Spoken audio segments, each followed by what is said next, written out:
Okay, just slow up so I can hear you. I would like to know your initial response when the first time that you seen the video. I know that, but the question he's asking, I can't. Come on, give it to me again. What did you think about it the first time you saw it, the actual video footage? What did I think about it? Yes, sir. It didn't surprise me because, listen to this. We talk about how they hate President Obama. They kill white presidents, man. Right. Huh? Abraham Lincoln? Huh? They kill white presidents. Kennedy? Huh? They don't care. That's why I say this group we talking about, y'all don't know them. Y'all just see these old ignorant rednecks. But this go all the way upstairs. Let me give you an example. You black folks should listen to this. Not because I'm saying it, because it's real. Listen to this. Crime is linked to pollution. Huh? Watch this. Polluted water can cause brain damage that turns ordinary people into violent criminals. Well, 90% of us live in polluted areas.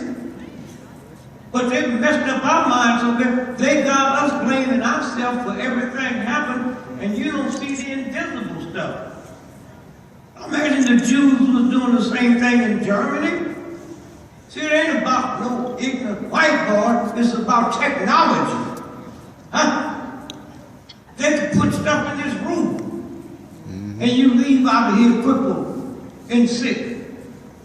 And we keep thinking, because they reduce your level down to that. Let me finish. Listen to this now. That cause ordinary people into violent criminals. Who said that? Master from Dartmouth College in Hanover, New Hampshire. He compared crime figures from the FBI with information on lead and manganese. What's happening in Michigan and Flint? Lead. 90% of them people are black.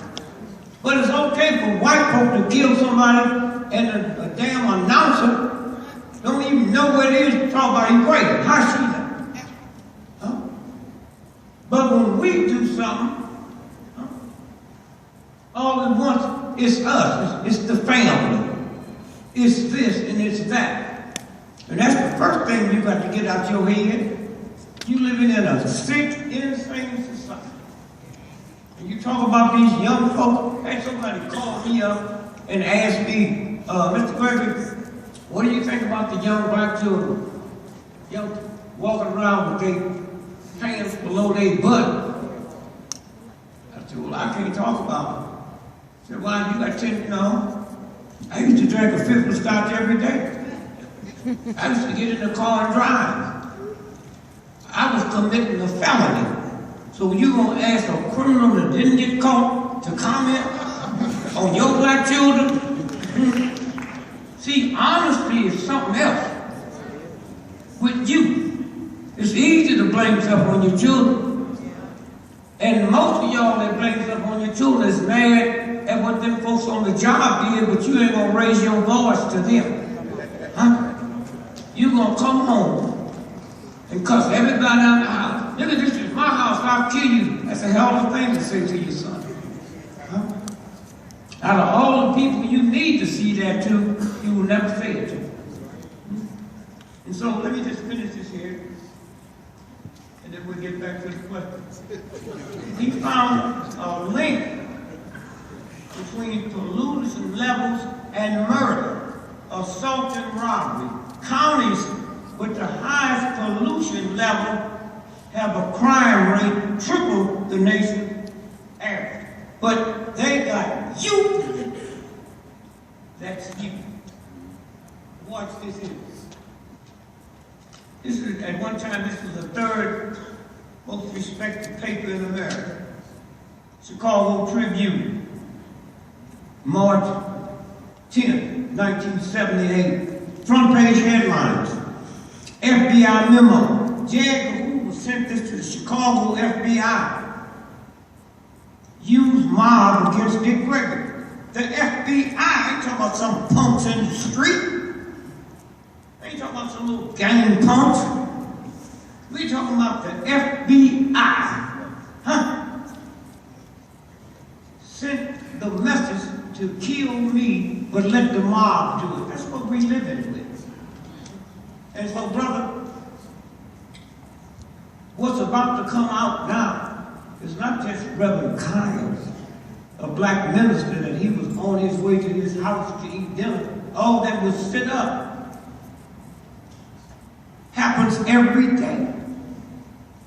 And now, with shows like this, thanks to this brother, Mark Thompson, this goes all over the world. Thanks to Carol Jenkins. Where's Carol? Okay, where is it? Because Carol, you still backstage? Let's bring Carol out just so she can wave to everybody. Is Carol still backstage? Carol Jenkins? She's the one New Hope Foundation? that put this together. All we had to do was just show up. Carol and her daughter All back these there. cables had to be put They hide together. back there, y'all. They've been humble. Let's give Carol another round of applause. She can hear us.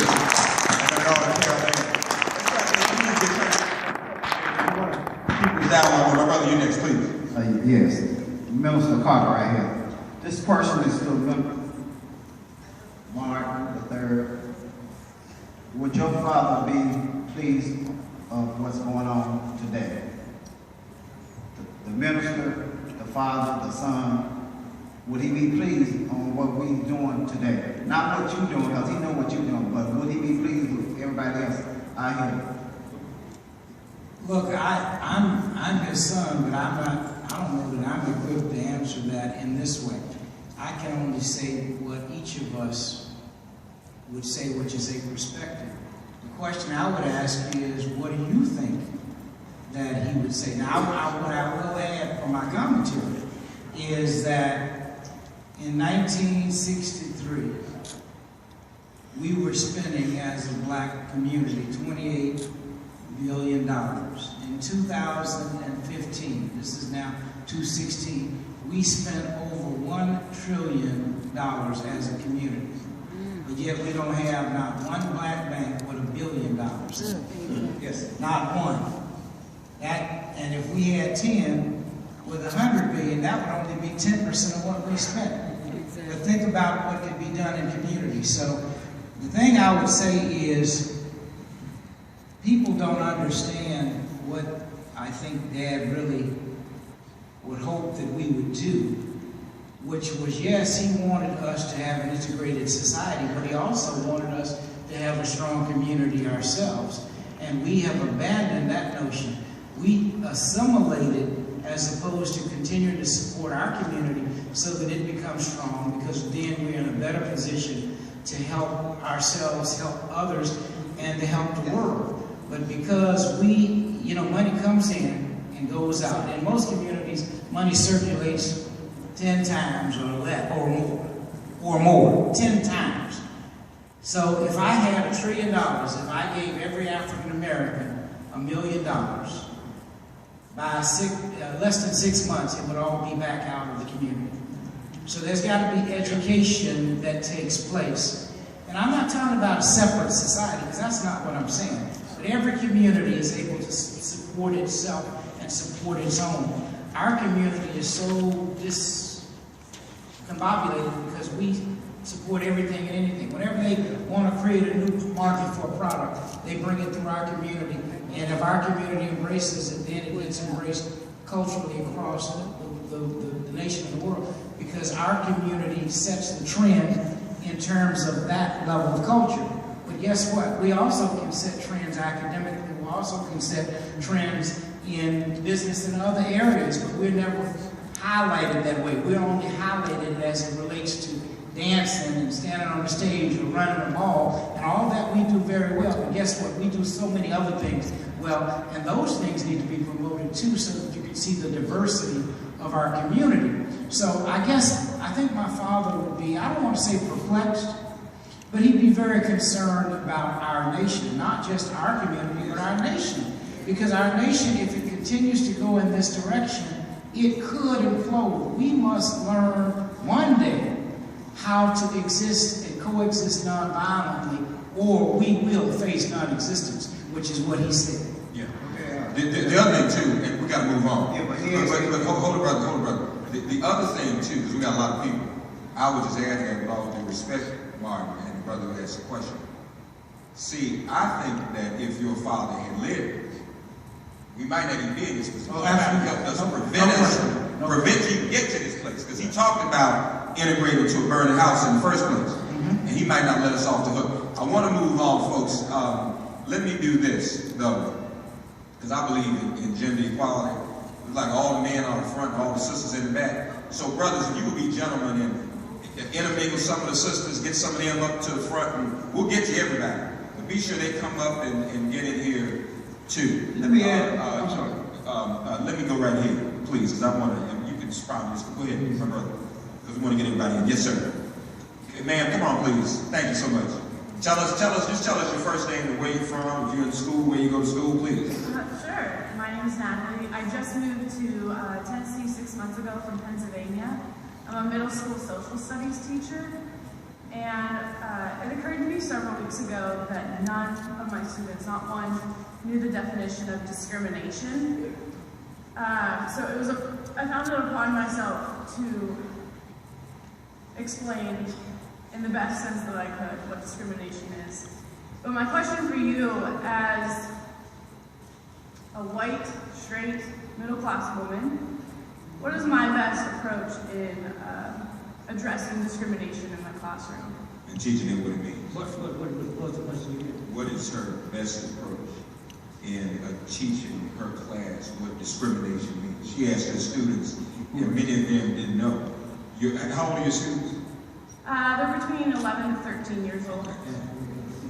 They're here in Nashville? Montgomery County. So, suburban, urban. Suburban, okay. Are they mixed? Yes, and actually, when I moved to Tennessee, it was the first time I've ever taught a student that wasn't white.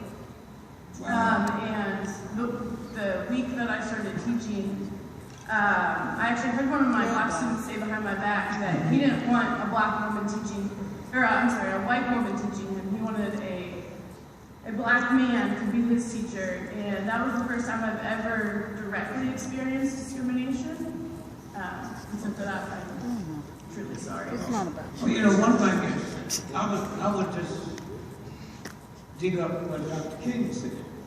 It's not coming from you. Okay? Here's what King said about it. Here's what certain psychiatrists said about it. Do you know how many black folks don't know that I cannot be a racist? Racism means the ability to control somebody else's fate and destiny. And I can hate you because you're white, I can hate you because you're Italian, but I don't have the power to see to it that your children go to a better school. I do not have the power to see to it that the average cop is not going to shoot your child 40 times. So this ain't just something light. What do we think? It's just like that lottery the other day. If you didn't win the lottery, you won a 747, you don't know how to drive it. The people that do that is trained for it. This country is the most racist. Let me give you an example. Y'all, some of y'all can write this down. It ain't long. A black man, okay, invented a cure for HIV virus, all right, and AIDS. You'll know about that. His name is Dr. Robert Gallo. Listen to this now, then you understand what you're living with. He filed a patent on it and got it. And if you call the patent number and ask them for the patent number, they will give you 4647773. We've always had this here. That's what you're living with. You think we're just in some cute little something? Why not? I'm going to say this again. The patent office, you can call tomorrow when they open and say, Robert Gallo, I'd like to know the number that he found and got a patent on the cure for HIV and AIDS. And they'll give you the number 464-7773. Okay, is that simple? You can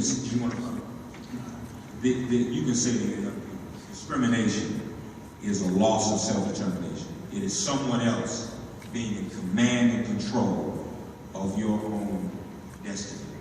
And you can say that to them. So while you may be even hurt or insulted that a black student would say to you as a white teacher, I would rather have a black male teacher, he still feels as a black student that he does not have any control over who his teacher is.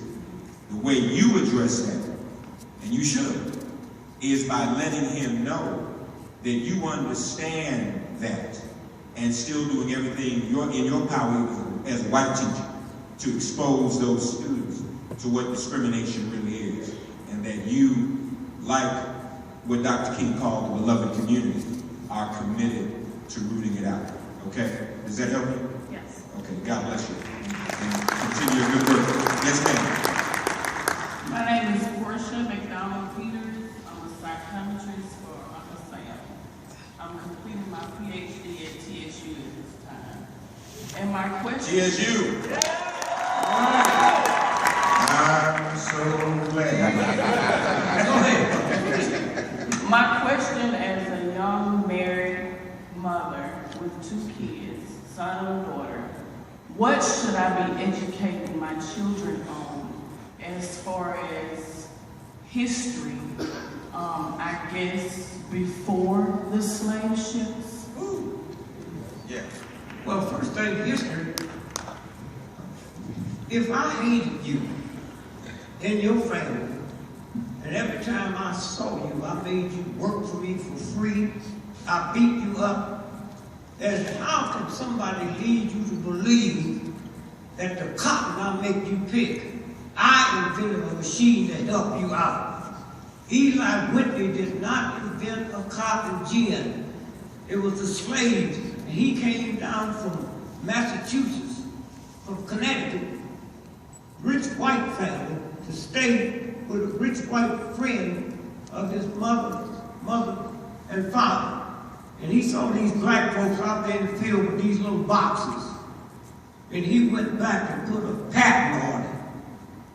And that white woman was so angry, it went into federal court.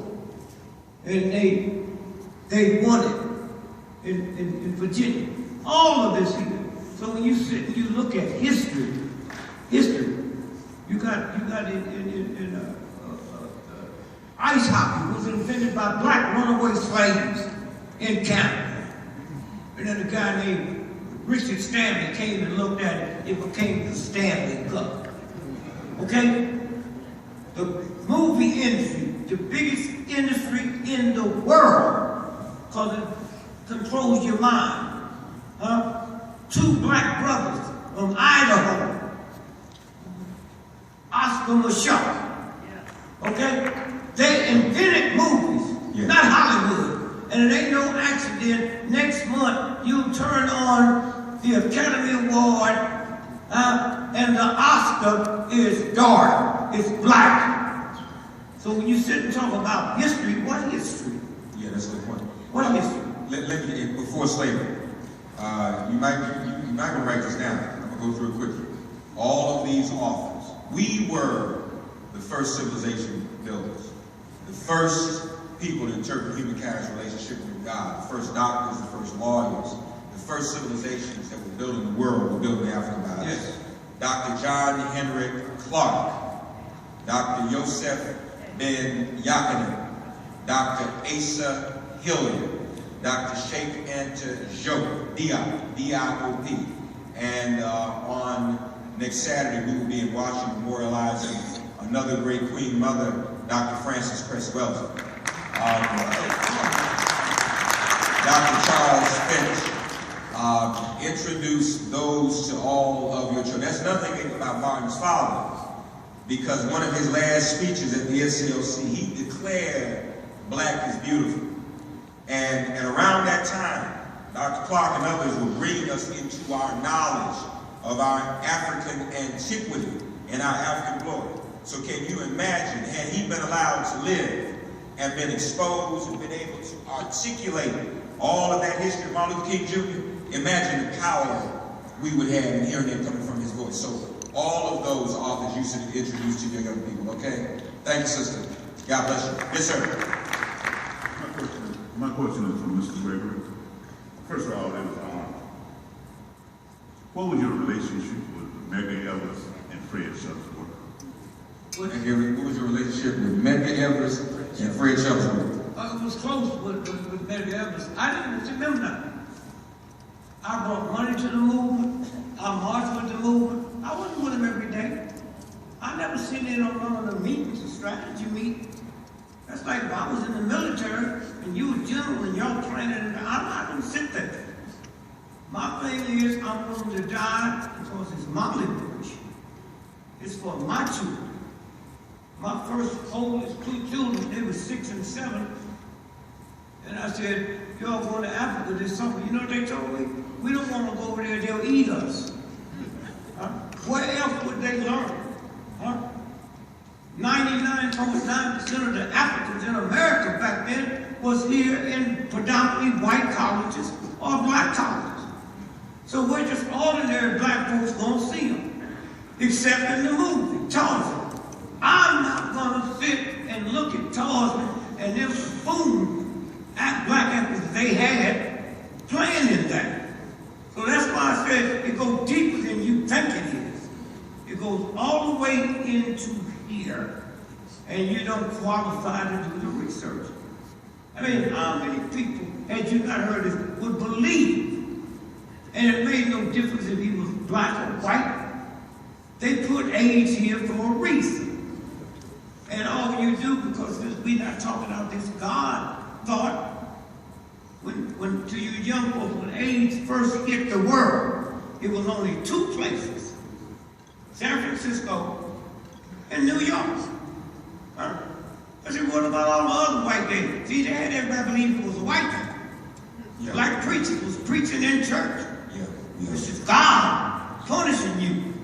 Well, I said, okay, but what about the white gays in Gooseneck, Tennessee? How come they not getting it? And then after they put it out there, then they sent it to Africa. Then they brought it into the black community. That's what this is about. But first you got to understand how evil this system is. Yes, sir. And what they will do, and in a minute, before we leave here, I'm going to show you the difference between the church and the universal God. The church eased us through. Most of them wouldn't be here because your mother and father. I'm born and raised in St. Louis. And if a friend of mine died in Memphis or Mississippi, we had to call the black preacher to get a P route. Because back then, it wasn't only the buses, the restaurants. Plus, you couldn't be in your car on the highway sleeping. You'd get killed. So we called the black minister and said, I'm coming to Mississippi. Here's the route we're going to take. And when we got there, they met us, carried us to the house, had a bed ready for us to sleep in, had food for us, and said, that was the black church, not Sears and Roebuck, not the United States government. So I'm saying, when you understand the role of the black church, but there are black churches, Catholic churches, if you was a dope pusher and gave them $1 billion, I don't know none of them would change it down. But the real universal folks that made everything is not going to take your filthy money. Okay? And that one will tell you. And let me just say this quickly. 9 of the richest, educated, most powerful white folks on the planet had a meeting at the Edgewater Beach Hotel in Chicago in 1923. The most powerful white men on the planet. Number 1, George Schwab, president of the largest steel company Okay? Samuel Ince, president of the largest utility company. Next was Samuel Hobson, president of the largest gas company. The next one, Arthur Cutter, the greatest wheat speculator. That meant fed people all over the world, determined who's going to eat and who's not going to eat. That's how powerful they was. And I'm telling you this to show you, y'all can play around, but you ain't going to play around with the force that made the sun and the moon and orbit into speculating of saying, man. So when you think you slicking somebody, anybody can slick the church. Anybody can slick your mom and your dad. But once you understand, and let me just finish this with Richard Whitney, president of the New York Stock Exchange. Albert Ford, a billionaire, multi in the president's cabinet. Okay? The next one, Jesse Livermore, the greatest baron on Wall Street. Ivan Cutler, the greatest financial, he's head of the world's greatest monopoly. One day somebody said, wait a minute, hey, Leon Frazier, president of the International Bank of Southern. Somebody said 25 years later, 1940, hey, let's check them out and see where they are. I want y'all to hear this. The most powerful 9 men in the world. When you check them out 25 years later, Leon Frazier, president of the bank, New York Bank of International Settlement, dead, broke. How they find? Committed suicide. Okay? Every one of them was dead by a tragedy. Okay? All of them was broke. You can play your games if you want to. You can take your little money and give it. The universal God that put the planet here, you can't pay that God for the sun or the moon. I put my hand over your nose and mouth. For a few minutes you die. There's no white person you can go to and change that. So I'm saying, all of them had power, all of them had money, all of them had influence. But the most powerful in the history of the universe is the God that put it here. So that money means nothing, and all your little money don't mean nothing, because there is a universal God that will charge you for everything you do good and everything you do bad. And so we sit around talking about rich white folks and how rich they are. They're rich to you, they're rich to the Catholic Church and to the Baptist Church, but to the real power that put it here, there's no such thing as being rich to that power. All right. But thank you for the question. You asked about Medgar Evers and Fred Shuttlesworth. Just a couple of things. I want to acknowledge the representative of the organization Medgar Evers served, who was here. Louis Wallace is the president of the Nashville branch NAACP. Stand up, Louis, so everybody can see Medgar gave his life in the struggle. And what has come out in terms of history, his wife, his widow appeared on my show. Yes. And talked about what was going on. And, you know, we have some ugly parts of our history, you know, that we have to reconcile for. And Medgar was struggling down there in Jackson. And Dr. King, the father of Mark, offered to help him. And the NAACP leadership said they didn't want that. And because Medgar was having dialogue with Dr. King, when Medgar asked for security, because of the threats against his life, the NAACP denied him. Several years ago, the National Board apologized to Merle Evans Williams for denying her husband that security. So that's just one part of our history we need to reconcile. The other part of our history, Fred Shuttlesworth, the great Fred Shuttlesworth, if you don't have anything to do in Birmingham, get a flight there and just fly in and come right back out. Don't even leave the airport. so you can hear the pilot say, and when I heard it first time, tears in my eyes, we are now approaching Fred Shuttlesworth Airport, International Airport.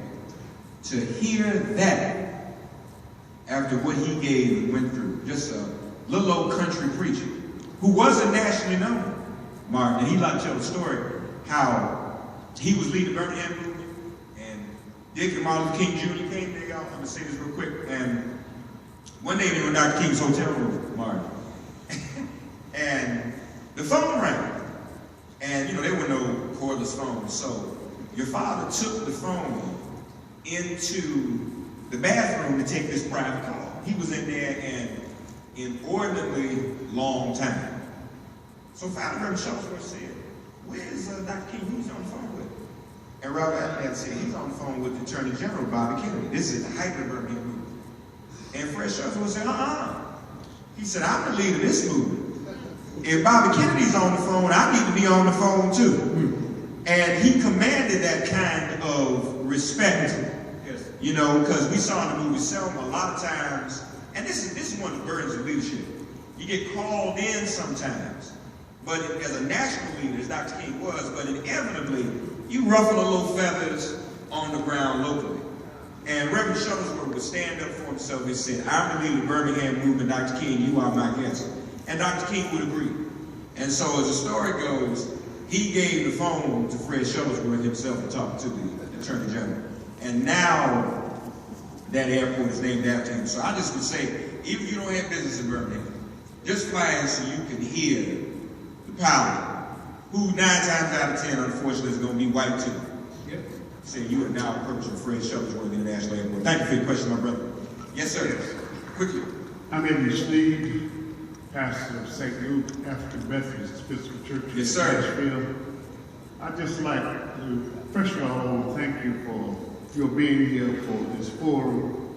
My question is, stated in the form in kind of lay terms, is that Dr. King sort of had a pact with folk that they would not rest until there was freedom. Yes. I wonder if you would consider forming or organizing a group that will not rest until there be a significant reduction at the rate at which black folk kill one another, especially our young people, that we go from city to city and folk know that lives, particularly black lives, do matter.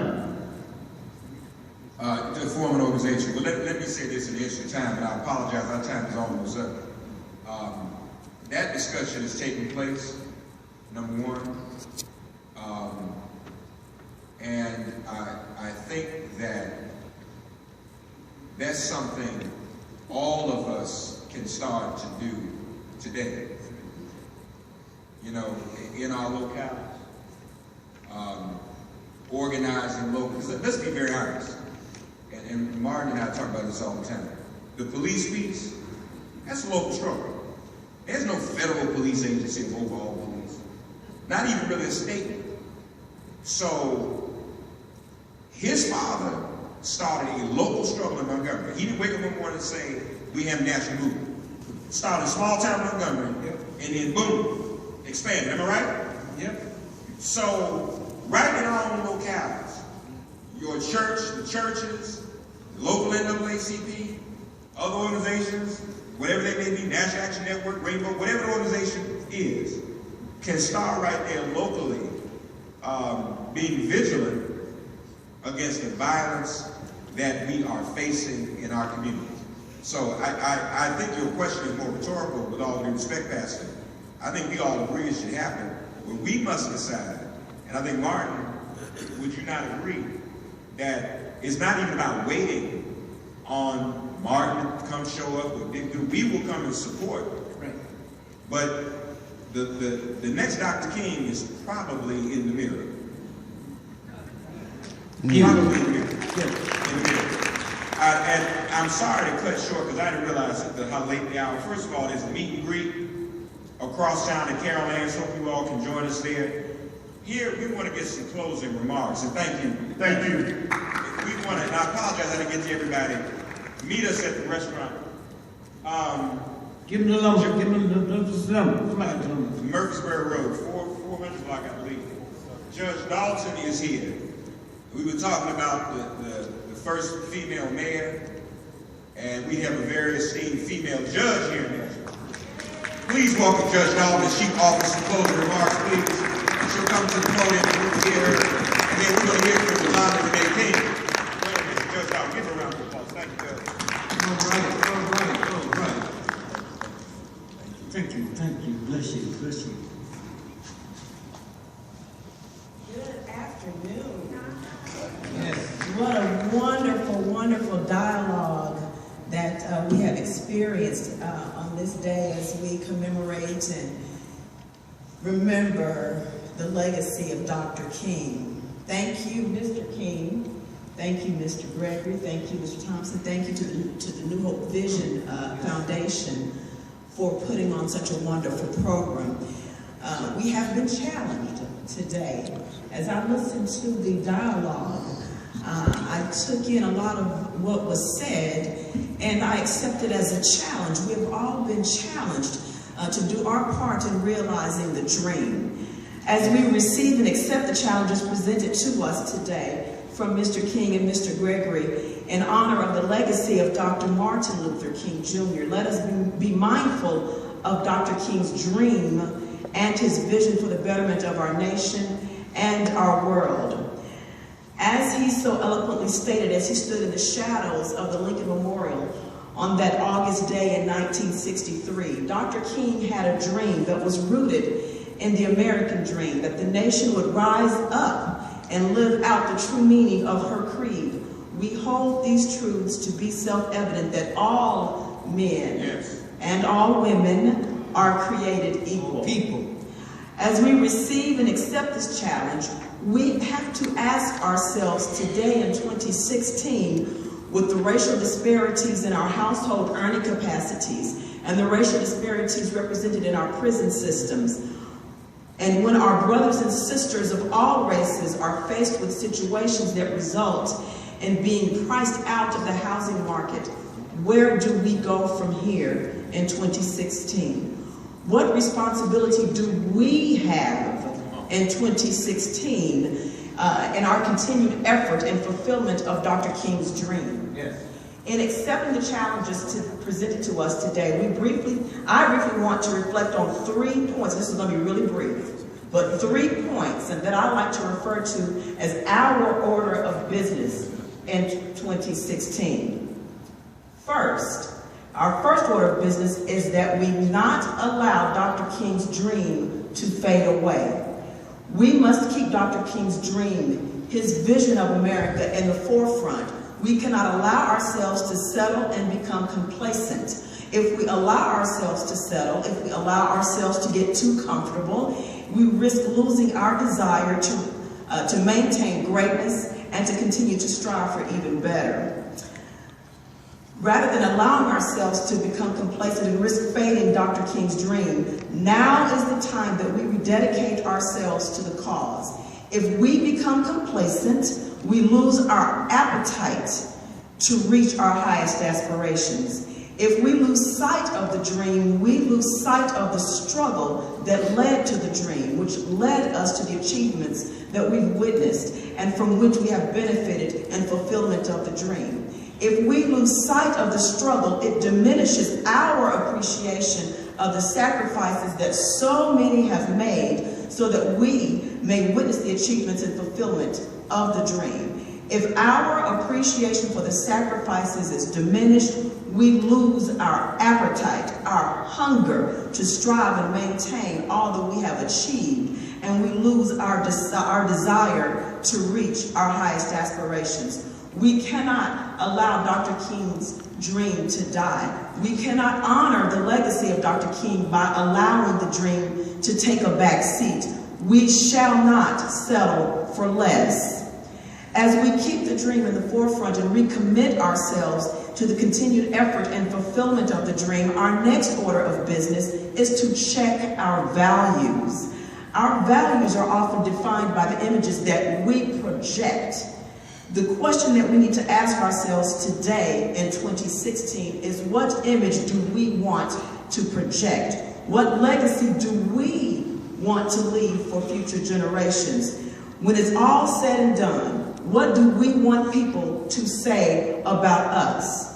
If we want people to say positive things about our lives, then we must do positive things in our lives. And that is the perfect segue to our next order of business, and that is service. We have an obligation to show those who have sacrificed so much for us in fulfillment of Dr. King's dream our appreciation for their sacrifice, because we are benefiting from those very sacrifices. And what better way to manifest our appreciation than by service? In short, we have an obligation to serve. And as I think about service, I'm reminded of the mission of the New Hope Foundation in providing supporting care in some of the most difficult and trying times in the lives of their clients. That is service. We have all been blessed in some manner. We are reminded in 1 Peter that God has blessed each of us with gifts. And I'm not talking about material gifts. The gifts to which I'm referring are our talents, our ability or capacity to do something. 1 Peter also reminds us that we have a responsibility as stewards of God's gifts to use those gifts in service of others. God has blessed each and every one of us with gifts and talents. We serve God by praising Him. We serve God with thanksgiving. We praise God by acknowledging His gifts to us. We thank Him by using those gifts. But we don't just simply use the gifts. We use them for their intended purposes. Service. You cannot serve by doing nothing. Serving means doing something that produces results.